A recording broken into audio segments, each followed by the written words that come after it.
Mr. Jones owned a cotton plantation and many slaves. One day he was talking to the owner of the plantation next to his, and Mr. Jones was lamenting the fact that times were tough. He was having to work his slaves harder than ever, and was having trouble with some of them being disobedient or trying to run away. The other plantation owner said he knew someone who could help. Day 1. One day Mr. Jones called his slaves together so a man named Mr. Smith could talk to them. Before beginning, Mr. Smith whispered to Mr. Jones, "Whatever I say, do not contradict me or interfere, and I promise you your slave troubles will end." "My name is Mr. Smith," he said to the slaves, "and this may be the happiest day of your lives. From today forward, you will no longer be slaves, but free men." Mr. Jones was so shocked he started to step forward, but Mr. Smith gestured for him to remain silent. He did, only because the other plantation owner had spoken so highly of Mr. Smith's skills. "You are no longer the property of Mr. Jones," Mr. Smith continued. "You are free. No more would you be forced to labor for the benefit of Mr. Jones. Now you can work for yourselves." Now the slaves were all murmuring and looking at each other. Many were smiling, many were looking puzzled. "In fact, you are now free to leave the plantation whenever you want," Mr. Smith said. "However, since we are surrounded by other plantations, if you leave, some other plantation owner will likely claim you as his own the moment you set foot on his property. So I urge you not to risk your newfound freedom by doing something so foolish. Instead, I suggest that you stay here, no longer as slaves, but as willing participants and part owners of this plantation. Yes, this is now your plantation." Mr. Jones bit his tongue to keep from objecting. "For now, we might as well leave Mr. Jones in charge," said Mr. Smith, "since he is the only one with any experience at running a plantation, which is quite a complicated thing to manage. But he will no longer be your master, but just another worker on the plantation. In fact, he will now be using his organizational and management skills to serve you. Whatever problems you may have had with him before, you are now all equals, and you need each other to make this work. If we all cooperate and work together, we can all reap the benefits together. In honor of this happy occasion, I present you this new symbol of togetherness and cooperation, this flag, which shall be the emblem of the new, free Jones plantation." He held up the new flag, but most of those listening were still too amazed to respond. "And this shall be our motto," Mr. Smith announced. "We work together as free men for our mutual benefit, pledging our allegiance to the Jones plantation, which stands for prosperity, liberty, and justice for all. To celebrate, everyone has the rest of the day off. Enjoy your freedom, do as you please, and be back here tomorrow morning, bright and early, so that we may begin work on this great and noble new endeavor as equal free men." Finally convinced that Mr. Smith was serious, the former slaves applauded and cheered. Day 2. "We all want this plantation to do well," Mr. Smith said at the beginning of the next meeting, "so we can all share in the benefits. We all know that it takes a lot of effort to make a cotton plantation work. Just because you're all free doesn't mean you can stop working. In fact, since you're now working for yourselves, I expect you to work even harder than ever before, but now with pride and joy, knowing that you're working for yourselves. Of course, there still have to be rules. If everyone just does whatever he wants, the plantation won't produce anything. This experiment will fail, and we'll all starve. You should be thankful that Mr. Jones has agreed to stay on to lend his knowledge and skills to this endeavor, and I trust you will all do your own part to make this work. Several of you have been chosen to act as project supervisors to manage different aspects of the operation, to make sure everyone is doing his assigned job, to make sure that the rules are followed, and so on. The rest of you may head out to the fields to start your first day of work as free men." Day 3. The next morning, Mr. Smith had a grim expression on his face as the daily meeting began. "I have an unpleasant duty to do today," he said. "Yesterday, Charles was caught keeping some of the cotton he picked, presumably to sell for his own personal profit. That is against the rules. That is stealing. For that, Charles must be punished." 2 men tied Charles to the whipping post.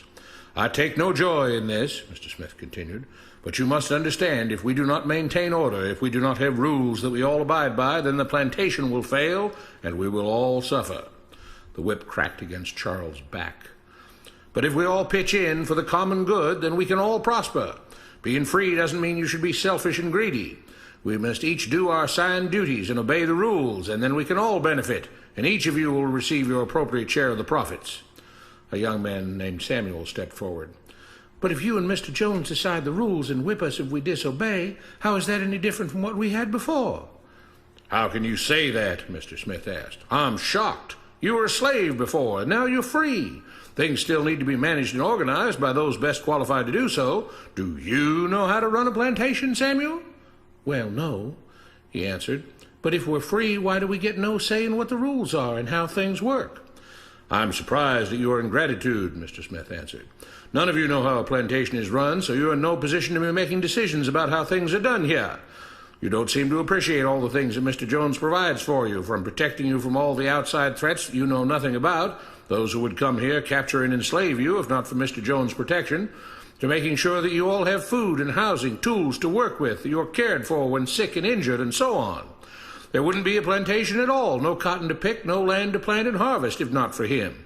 You should be grateful that he's made possible the level of comfort you now have. Your lives would be far worse if not for him. Nevertheless, as free and equal participants in this endeavor, from now on at each meeting, any worker may have 2 minutes to ask questions or voice suggestions or complaints."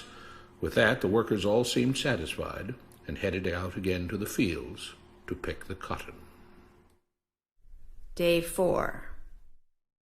"I have a big announcement," Mr. Smith said as the daily meeting began.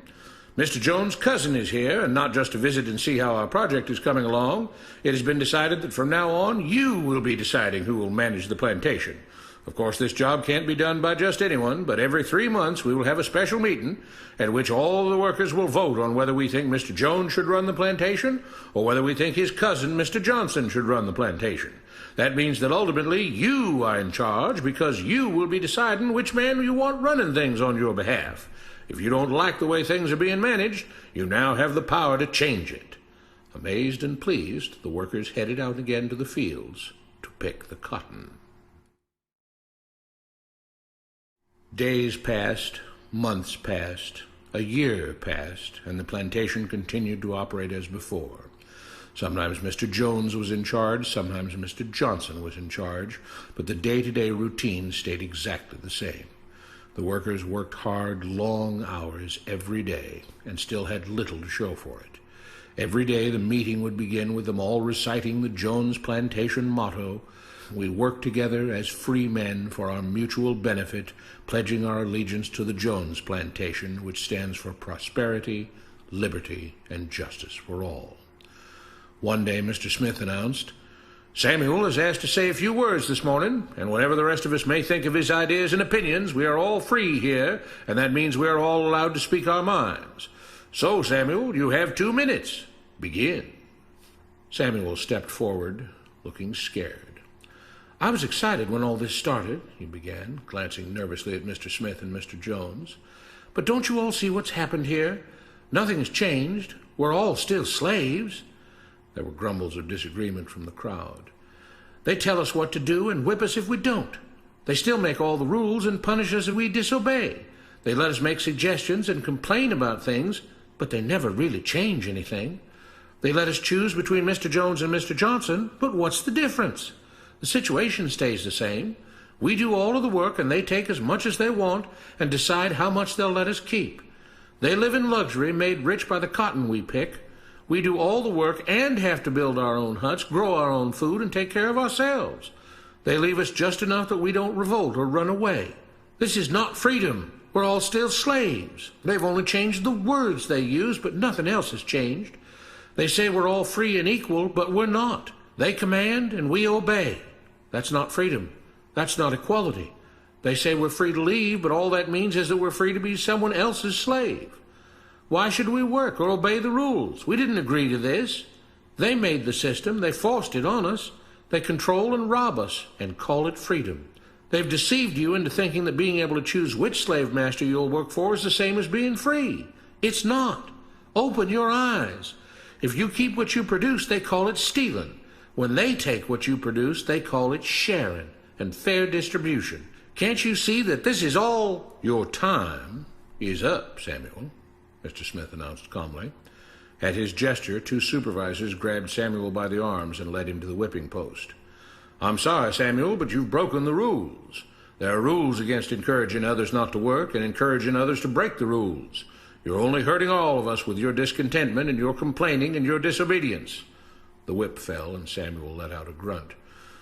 Without rules, without order, all would be lost. Without law, there would be chaos. We can't just behave as wild animals, each doing whatever he pleases. We must all follow the plan and all do our duty for the betterment of everyone, and those who do not must be punished. The whip fell again, and blood flowed freely from Samuel's back. Samuel, it is you who are stealing from the others. When you don't do your assigned work, you are making more work for others. When you disobey the rules, it is you who are endangering the future of everyone else here. You are the thief. You are the criminal. You are the one trying to destroy the arrangement that keeps us all safe and prosperous. At every lash of the whip, the other workers cheered louder and louder, some yelling curses at Samuel.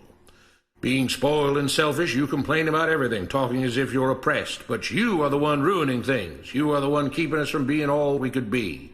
It is your greed and your rebelliousness that is hurting all of us.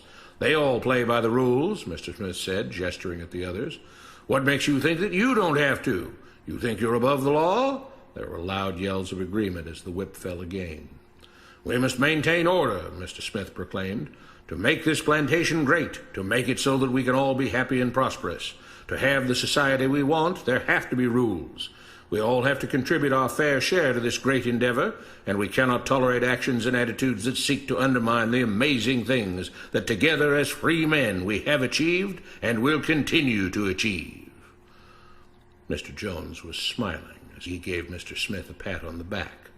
The crowd was cheering so loudly that none of them had noticed that Samuel had died.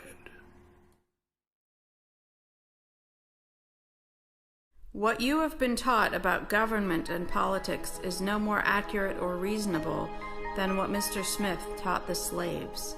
If you're ready to look through the veil of rhetoric and propaganda to see the reality beneath, get a copy of The Most Dangerous Superstition. It will change the way you see the world.